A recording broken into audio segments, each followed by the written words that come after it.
খালেদা জিয়ার আশু রোগমুক্তি কামনায় ইতালির রোম মহানগর সেন্টোসেল্লে শাখা বিএনপির উদ্যোগে দোয়া মাহফিল অনুষ্ঠিত হয়েছে। এতে আগামী নির্বাচনে তারেক রহমানকে প্রধানমন্ত্রী নির্বাচন করতে সবাইকে এক হয়ে কাজ করার আহ্বান জানানো হয়। ইতালি থেকে আমাদের প্রতিনিধি মিনহাজ হোসেনের আরেকটি রিপোর্ট। ইতালিতে রোম মহানগর সেন্টোসেল্লে শাখা বিএনপির উদ্যোগে দলের চেয়ারপারসন বেগম খালেদা জিয়ার আশু রোগ মুক্তি কামনায় এক বিশেষ দোয়া মাহফিল অনুষ্ঠিত হয়েছে।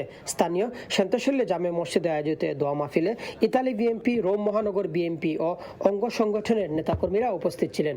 সংগঠনের সভাপতি মুজিবুর রহমান শিকদারের সভাপতিত্বে ও সাধারণ সম্পাদক শরীফুল খান লিটনের পরিচালনায় অনুষ্ঠানে বক্তারা বলেন, দেশে গণতান্ত্রিক অধিকার আদায়ের সংগ্রামে বেগম খালেদা জিয়ার ভূমিকা স্মরণীয়। তার দীর্ঘদিনের শারীরিক অসুস্থতায় জাতির জন্য উদ্বেগের বিষয় হয়ে দাঁড়িয়েছে।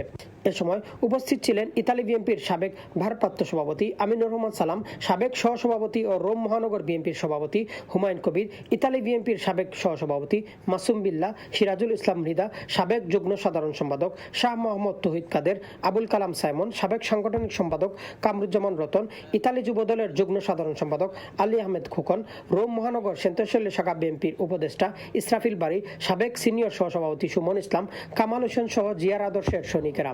দোয়া মাহফিলে জাতির শান্তি ও দেশের সার্বিক কল্যাণে ও গণতন্ত্র পুনরুদ্ধারের আশায় বিশেষ দোয়া মোনাজাত করা হয়। পরে উপস্থিত নেতাকর্মীরা দলীয় ঐক্য সুদৃঢ় করার অঙ্গীকার ব্যক্ত করেন। ইতালি থেকে Minhaj Hossain, channel S news.